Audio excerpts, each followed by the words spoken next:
Esse programa é livre para todas as idades. Tema espiritualidade.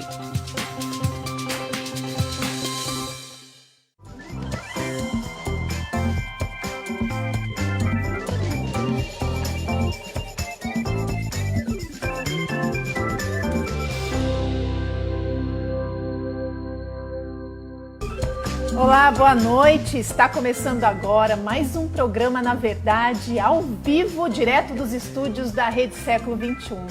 Bom, você já me conhece, eu sou Ana Paula dos Santos e quero dar as boas-vindas primeiramente a você que nos assiste aí da sua casa. Saiba que é muito bom saber que nós estamos levando um conteúdo de qualidade para tantos lugares Brasil afora. E eu quero cumprimentar também minhas parceiras de programa. Boa noite, Isa. Tudo bem com você? Ana. Tudo, graças a Deus. Seja bem-vinda. Obrigada. Boa noite, Vivi. Tudo Oi, bem? Ana. Boa noite, Isa. Boa noite. Seja bem-vinda também. Obrigada.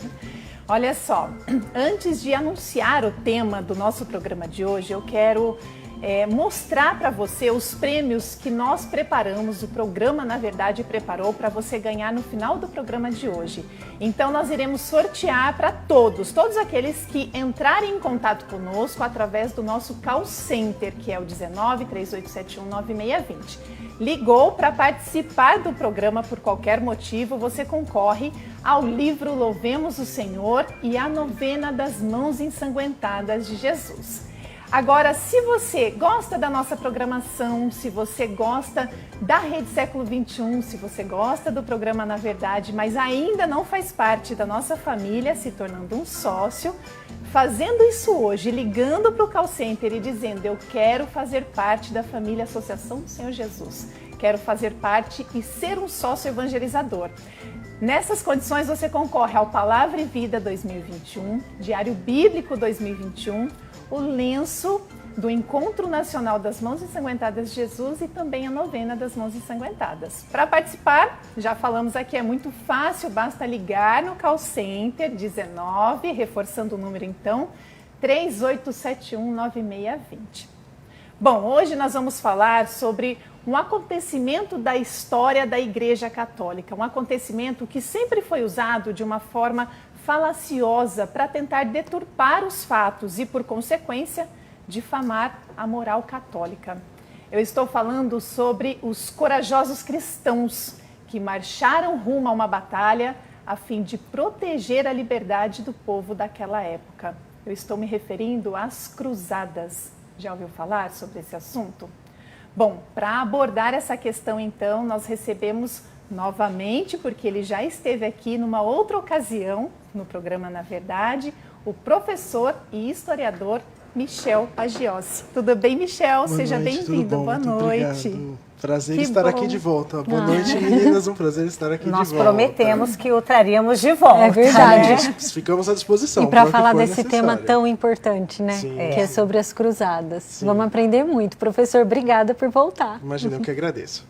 Olha, o Michel, ele já esteve aqui, então, numa outra oportunidade, até recente, falando sobre a liturgia, a história da liturgia. Se você quiser rever esse programa, é muito fácil, basta acessar o rs21.com.br/Na Verdade. Lá você consegue, então, rever o programa sobre o tema, a história da liturgia.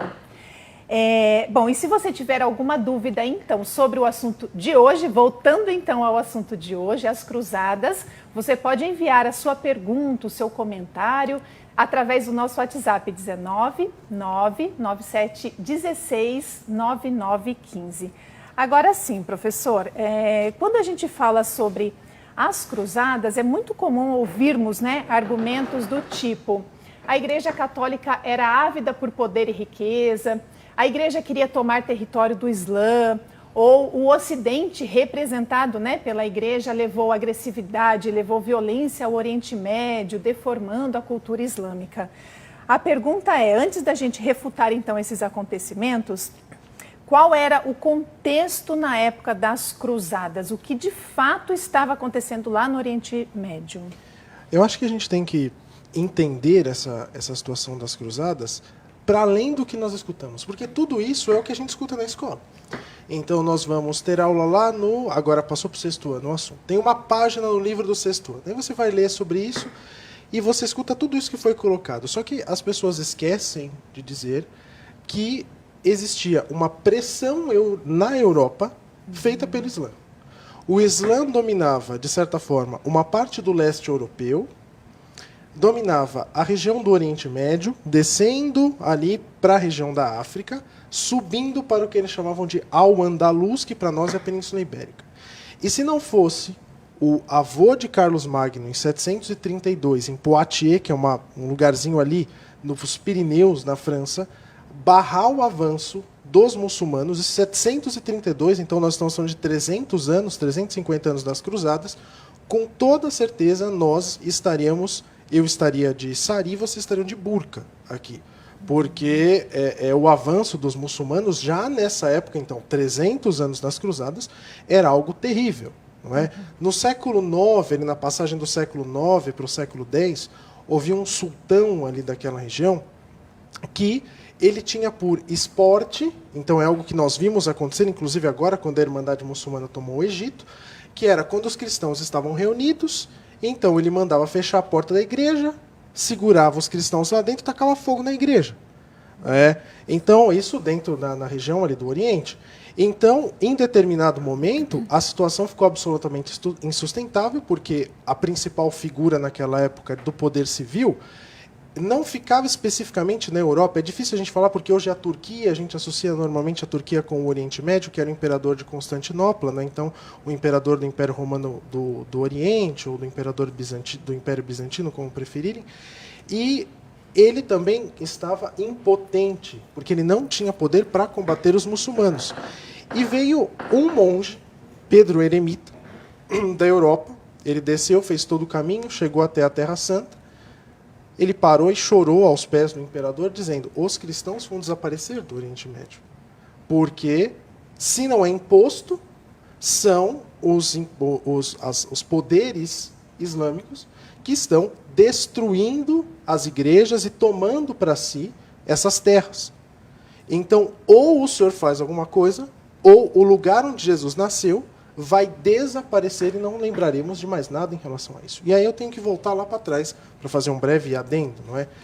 Desde quando o cristianismo existe, existe uma veneração pelos lugares onde Nosso Senhor passou, não é? Então se vê, por exemplo, não apenas a história de Santa Mônica, mas se pode ler talvez o mais antigo relato de como se celebrava, por exemplo, a Semana Santa, está lá a peregrinação de Etéria, que era uma mulher que veio possivelmente de Braga, de Portugal, e que foi até a Terra Santa para viver, não é? Então, naquele momento, acabou passando 2 anos lá, e isso no século IV, e aí, então, toda a liturgia que se desenvolvia e tudo mais, então, aquele território era um território cristão.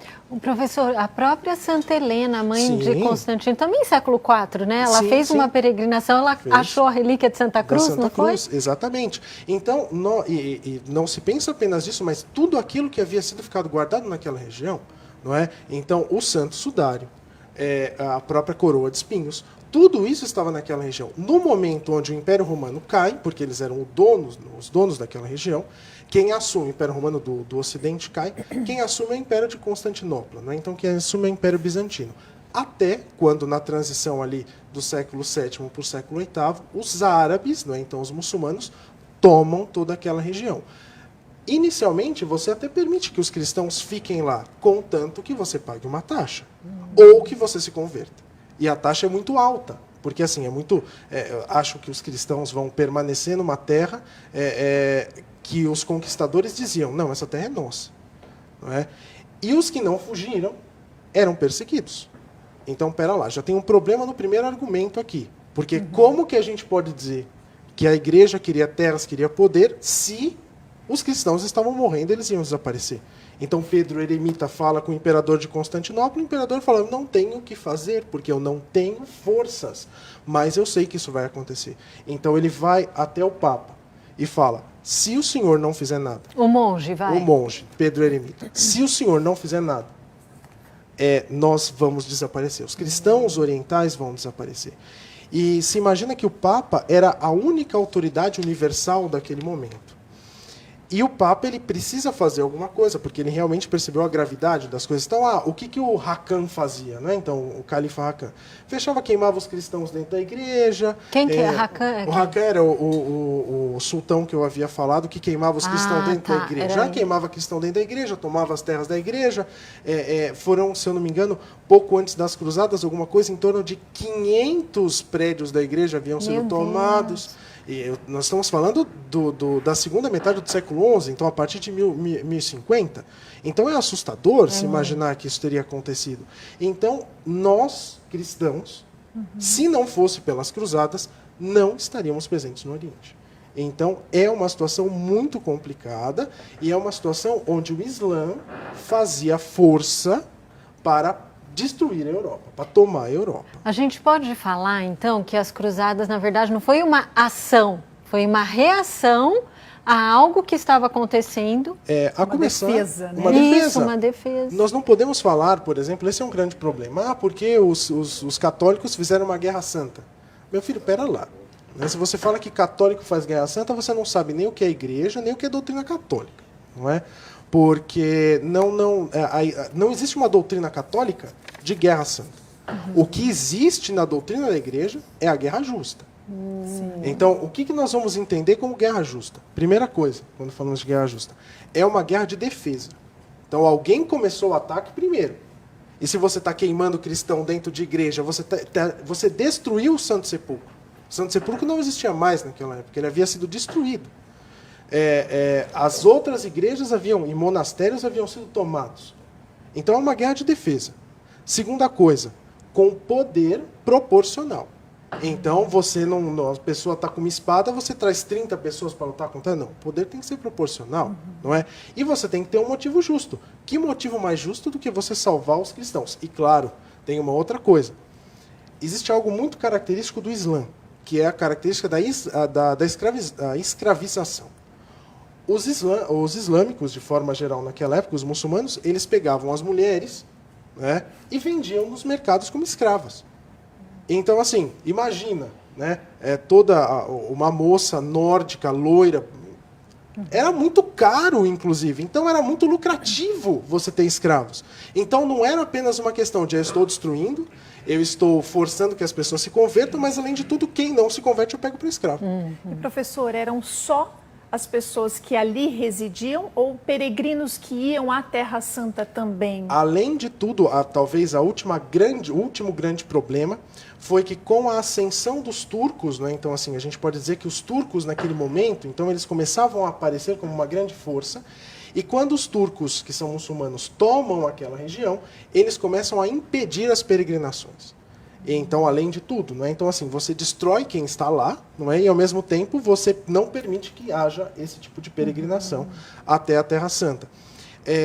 Isso era muito complicado, não é? Porque, por exemplo, o comércio com o Ocidente não parou. Então havia lá, por exemplo, italianos, nós falamos das cidades de Gênova e Veneza, que haviam entrepostos comerciais, mas porque era lucrativo para os dois, não é? Então era lucrativo para os italianos, era lucrativo para os muçulmanos, então eles teriam ido embora também. Mas as peregrinações, elas começaram a ficar, além de tudo, perigosas, porque havia virado uma terra sem lei. Então, até Constantinopla, até o Império Bizantino, você descia muito bem, obrigado, fazia lá toda a peregrinação. Quando você passava de Niceia, geralmente que era a primeira grande cidade ali ao norte da Palestina que você tinha, aí você tinha salteador, você tinha bandido, você tinha a questão de pagar tributos e ninguém tinha dinheiro para pagar esses tributos. Então era uma situação muito complicada para todos, né? Então para aquelas pessoas que vinham em peregrinação e para as pessoas que moravam lá. Ô professor, pensando nesses 3 critérios para ser considerada então uma guerra justa, o primeiro seria um meio de defesa, Exato. Não é? O senhor falou que a partir do ano 700 eles já começaram a avançar e tentar ocupar espaço no Ocidente. E as cruzadas começaram... Em 1096. Existe séculos, né? 300 anos Ou de diferença. seja, está mais do que evidente que foi a última alternativa para se tentar barrar esse Existe avanço. um vídeo muito interessante, eu não me recordo o nome do vídeo, é um vídeo de 10 minutos, que ele fala assim, olha, todo califa que subia ao poder lançava uma jihad. Aí ele vai falando desde lá do século VII as jihadis. uma O que é a outra. jihad? A jihad é a Guerra Santa Muçulmana. Eles têm guerra têm santa. guerra Eles santa, têm não é? guerra santa, isso é uma parte da doutrina Deles. islâmica. Exatamente. Não adianta querer falar que todo mundo é igual. porque não é tudo igual, Professor, gente. eu já ouvi isso. Já ouvi gente tudo é falando igual. assim, mas as cruzadas é porque a igreja queria evangelizar à força. Mas como Desse que você vai jeito. evangelizar a força? A Não é? igreja nunca fez isso. Não. É um problema muito sério, porque assim, eles toda vez lançavam uma jihad. Então, com a jihad, eles tomaram, por exemplo, a Sicília, a ilha da Sicília, que era muçulmana. Imagina que você está colado na Itália, eles chegaram praticamente até as portas de Roma. Eles tomaram A Península Ibérica, a né? Península Que é Ibérica Espanha e toda, Portugal. Espanha e Portugal, onde você só tinha lá em cima no norte ainda alguns reinos cristãos que se mantinham. Então, assim, imagina uma morsa. O Islã era uma morsa pressionando a Europa. Então a Europa precisou se defender. Não é? E foi a última a última alternativa, mas aí você vai vendo depois, até 1917, quando cai o Império Turco, o lançamento de jihads uma em seguida da outra. E a igreja é um período de 100 anos, na qual você tem as cruzadas, 100 um pouquinho mais. E sabe o que eu acho interessante? Enquanto eu estava me preparando aqui para esse nosso bate-papo de hoje, eu fui encontrando, através de professores, de sacerdotes que têm o domínio dessa matéria, o quanto de fontes primárias que nós temos indicando o tamanho da violência que eles empregavam. E isso não é colocado no livro de história que meu filho estuda. Não, porque não interessa. Exato, Não eles interessa. construíram uma Exato. narrativa sobre as cruzadas. Exatamente. Eles construíram essa narrativa e é isso que eles procuram vender. E é uma narrativa que é completamente afastada da realidade, né, professora? Sim, e esse talvez seja a coisa boa de estarmos aqui, porque nós podemos limpar o mito.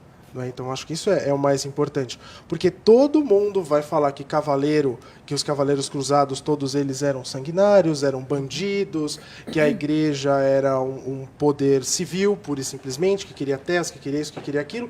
Só que ninguém percebe o contexto da qual as cruzadas foram lançadas. Não é? Então, nós temos esse problema. E, para começar, a primeira cruzada, então, o Papa ele vai a Clermont, então, na França, ele convoca a primeira cruzada.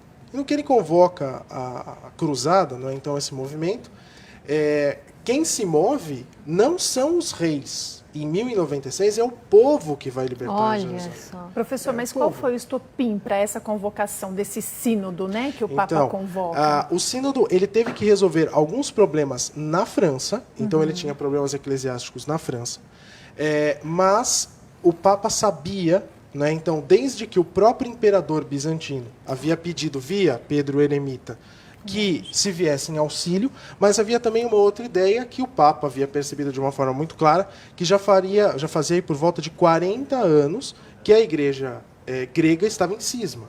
Então ele falou assim, olha, vamos juntar o útil ao agradável. Eu vou até lá, nós libertamos a Terra Santa e aproveitamos e voltamos à unidade da igreja. Não é? No fim, nenhuma das coisas deu certo, porque os cristãos foram expulsos de lá e a igreja grega continuou como igreja ortodoxa. Não é? Então, foi uma tentativa do Papa que acabou levando, não é? E acabou, não num primeiro momento, mas logo em seguida ela acaba fracassando. Não é? Depois, especialmente quando aí você tem o problema de que você abre o mar Mediterrâneo e tudo mais, nós até vamos falar sobre isso depois. Aí, quando começam a entrar interesses comerciais dos italianos, é triste mesmo.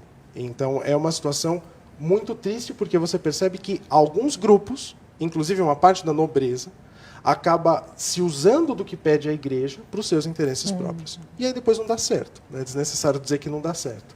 Então, acho que...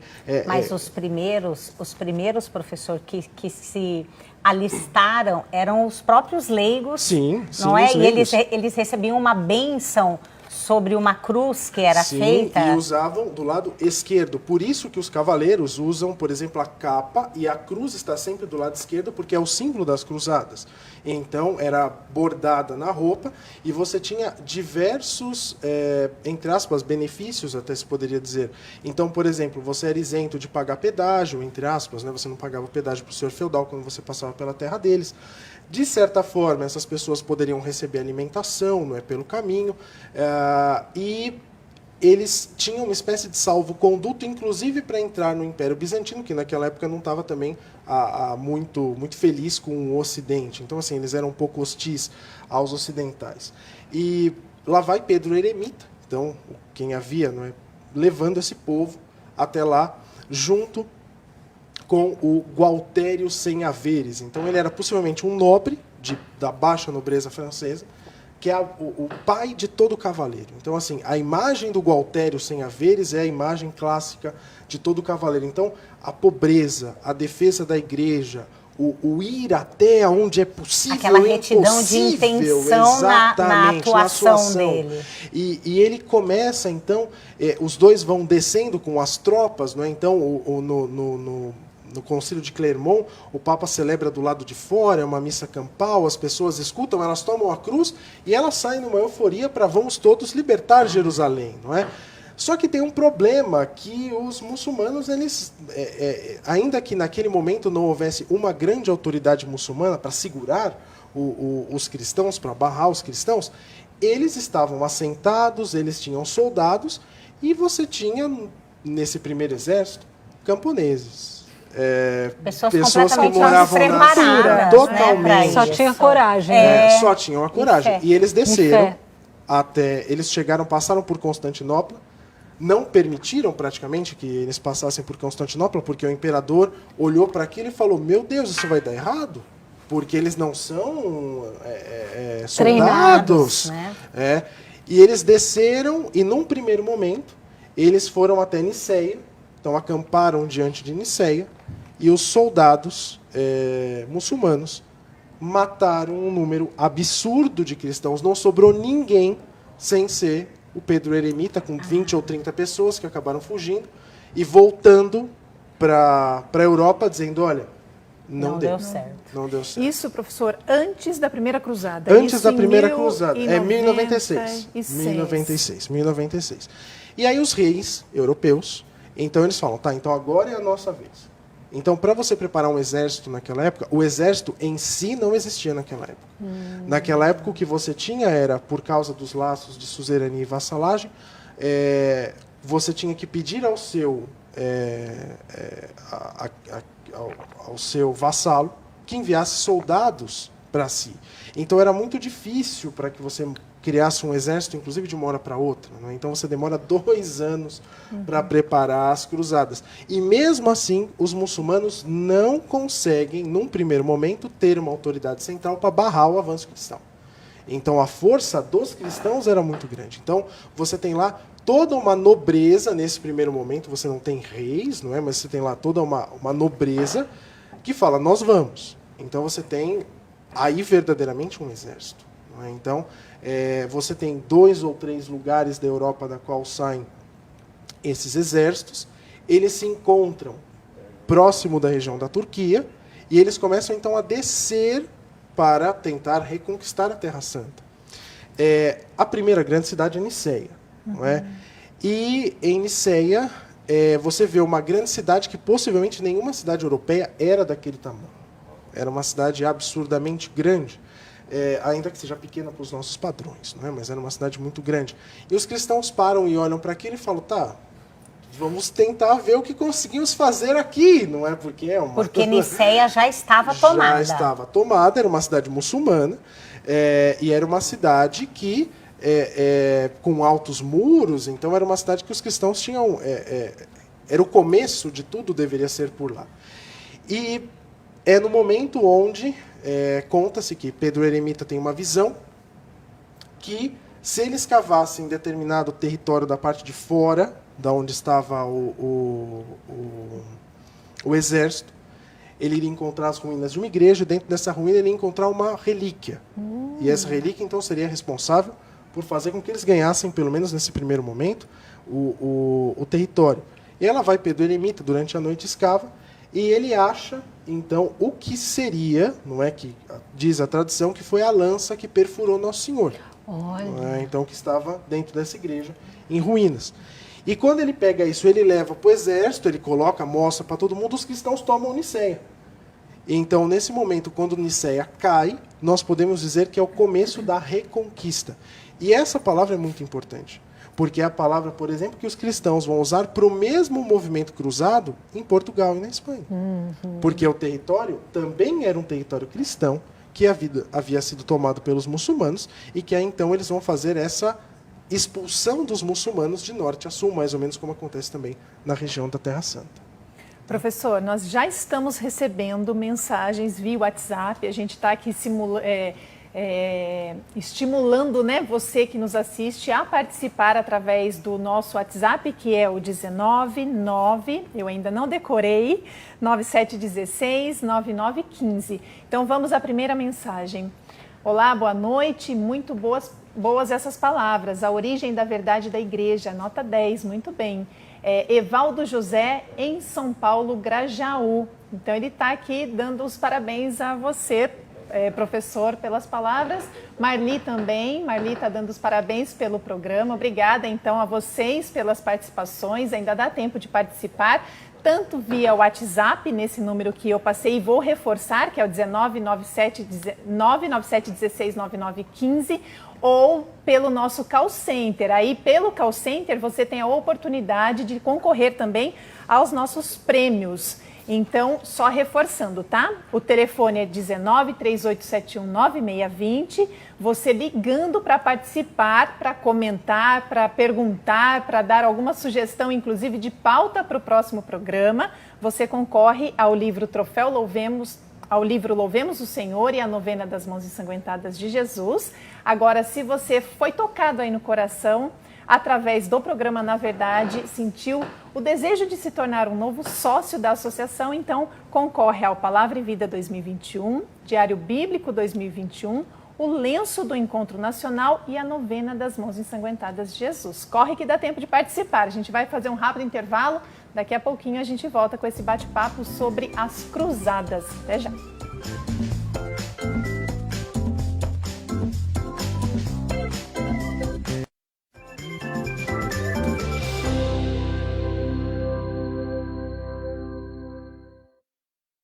Você sabia que agora você pode receber o seu alimento espiritual e o boleto através do WhatsApp?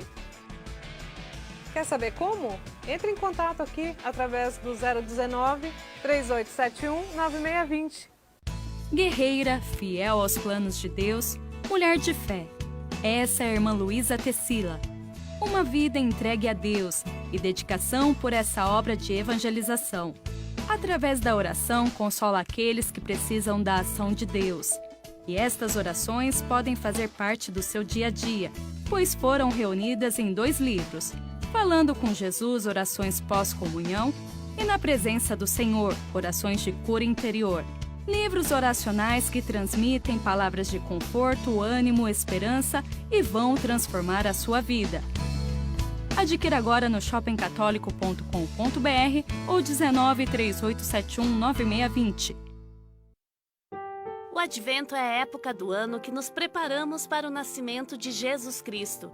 Vivencie este período refletindo passagens bíblicas e rezando com os padres jesuítas no Retiro do Advento. Intensifique suas orações para receber o menino Jesus em sua casa. Acesse rs21.com.br/EAD e participe. EAD Século XXI. Conhecimento para toda a vida. O livro O Poder das Mãos Ensanguentadas de Jesus chega à 3ª edição com novas orações, muita orientação, nova capa e novos testemunhos. O CD com a oração da novena e do Terço das Mãos Ensanguentadas acompanha o livro para você rezar junto com os padres autores Rodolfo Faria e Alexander Desotti. Jesus espera você para caminhar com ele por 30 dias de bênçãos e graças. Adquira agora acessando o site shoppingcatólico.com.br. Dedicação, perseverança. Chame como quiser. Coragem. Temos muita. E competência também. Para lutar por todas nós. Quando mais mulheres tomam decisões, mais escolhas são feitas a partir da nossa visão. Precisamos ser representadas e temos tudo para criar políticas públicas mais justas. Isso é democracia. Mais mulheres na política. A gente pode. O Brasil precisa. Eu quero que você tenha a certeza do coração Jesus já está aí com você.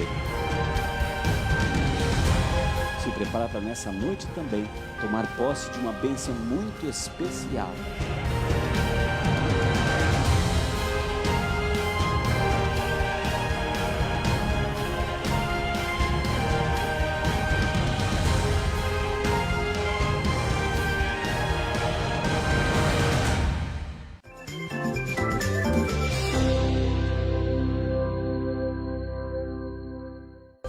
Já estamos de volta com o programa Na Verdade, ao vivo para todo o Brasil, através da Rede Século XXI e também das nossas redes sociais.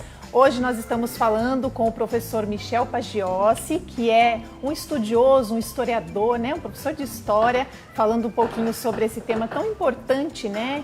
E tão distorcido na atualidade, principalmente nas escolas. Então eu quero te convidar a acompanhar esse programa também, a participar através do nosso WhatsApp, que é o 19997169915, mandando perguntas, mandando alguma sugestão, algum comentário a respeito do programa de hoje. E também quero reforçar que você pode participar através do nosso call center, que é o 19-3871-9620. Ligando para participar, você já concorre a prêmios. E aí, se você ligar e se tornar um sócio evangelizador, um sócio, fazer parte da família aqui da Associação do Senhor Jesus, né? Para que a gente possa continuar evangelizando o Brasil afora, como fez uma pessoa que já se tornou sócia, que eu já vou ler aqui. Participando, então, desta forma, você concorre a um prêmio super bacana, que é Palavra e Vida 2021, Diário Bíblico 2021, Lenço do Encontro Nacional das Mãos Ensanguentadas de Jesus e a Novena das Mãos Ensanguentadas de Jesus. Então, como prometido, olha aqui, Kleber Rodrigues da Silva, que é de Araripina, Pernambuco, ficou sócio. Muito obrigada, Kleber, pelo seu sim, né? O seu sim na evangelização. Através do seu sim, a gente pode chegar aí a tantos lares. E a gente fica muito feliz, né, meninas? Ô, Ana, eu estava lembrando, eu tenho um amigo que ele sempre diz assim, nós não podemos ficar engordando de Deus, né? Guardando só pra gente. Então, esse tornar-se um sócio é justamente permitir que tudo isso que nós estamos vendo aqui, que chegue a mais famílias, que chegue a mais lares, até porque, eu não sei se você em casa tem essa impressão, mas conforme o professor Michel vai conversando conosco, nós conseguimos fazer associações com acontecimentos que estão muito atuais ao longo em todo o mundo, e nós vamos percebendo o quanto eles querem nos manipular para que nós não conheçamos a história da igreja. Seguramente houve excessos porque houve outros interesses que acabaram entrando junto, se aproveitando do interesse primordial das cruzadas, que era a defesa dos cristãos diante desse avanço dos muçulmanos. Mas, como em tudo, a exceção confirma a regra. A regra era de pessoas muito piedosas, muito tementes a Deus, que saíam na defesa dos seus irmãos. Então, esse é um conteúdo tão precioso que nós não encontramos facilmente. Até quando eu estava estudando, não é tão fácil assim da gente encontrar conteúdo que tenha consistência e que seja conteúdo verdadeiro. Então, é um convite que nós fazemos para você. Você se tornando um sócio, você não engorda de Deus. Você permite que essa maravilha, que é a verdade de nosso Senhor, a história da igreja, que ela chegue em muitos outros lares. E muito obrigado ao Kleber por ter se associado. Kleber, nós agradecemos em nome de Cristo a você. É que agora o Kleber é um evangelizador com a gente, né? Exatamente. Professor, eu queria só perguntar, isso que a Vivi falou, deu um estalo aqui em mim, que é o seguinte: a gente vive num país que o brasileiro, ele é muito acolhedor. Muito, né? Então, assim, a gente...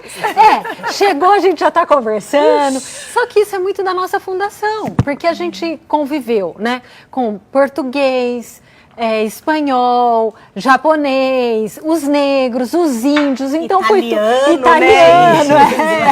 então foi tudo, e a gente lida muito bem com essa, chegou de fora, a gente acolhe. E aí, pra gente, pode ser um pouco estranho quando fala assim, esse avanço dos muçulmanos, esse avanço do Islã, porque a gente acha que pode ser uma simples imigração, né? Mas não é bem assim, né? Porque o avanço vem junto com a espada, né? Na verdade, eu acredito que é o contrário, que a espada vem antes do avanço. A ideia então é essa. explica pra gente. Existe uma questão de que, por exemplo, os muçulmanos, eles não têm... Não é? Então isso, na verdade, que fique bem claro que não é uma crítica à religião muçulmana em si, enfim, mas não existe divisão entre o entendimento de poder civil e poder religioso para os muçulmanos. Isso ainda hoje não existe. Por que nós vemos ataque terrorista? Porque os muçulmanos, eles estão dizendo, eu vou impor a minha religião, destruindo a cultura de vocês.